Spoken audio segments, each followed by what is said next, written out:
Фантомска амбуланта без дозвола за работа за која газдите не превземаат одговорност. Државниот санитарен и здравствен инспекторат уште еднаш потврди дека во објектот на Санте Плюс 2 во Гостивар имало низа пропусти и дека директорката на болницата била повикана да присуствува на вонредниот инспекцијски надзор, но не се појавила.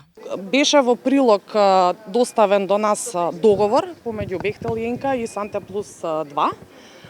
Во договорот се убаво нагласени кои услуги ќе ги дава Санте Плюс 2 од примарно ниво и врз основа на тоа, бидејќи немаше во прилог доставено решение за дозвола за работа издадено од Министерство за здравство, ние сме надлежни како ДСЗ да забраниме вршење на здравствена дејност во било која установа каде што нема дозвола од Министерот за здравство.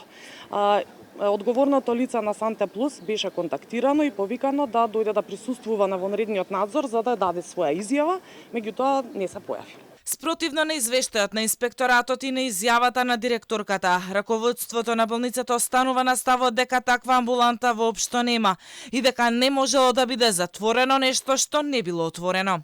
Во наводен демант до телевизија Алфа во суштина се препукуваат со државниот санитарен и здравствен инспекторат. Ги негираат нивните официјални наоди. Ние професионално го побаравме и го објавивме нивниот став уште вчера, но тоа не ги спречи да не навредуваат.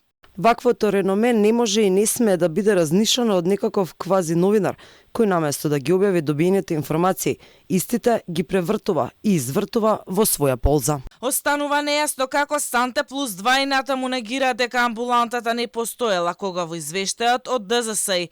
Меѓу другото стои дека во објектот имало медицинска опрема, лекови, потрошен медицински материјал и медицински отпад од извршени медицински интервенции, инфузии и шприцеви. Амбулантата била дел од договорот со Бехтел Јенка и требало да пружи примарна здравствена заштита за работниците кои го градат автопатот од Гостивар до Кичево.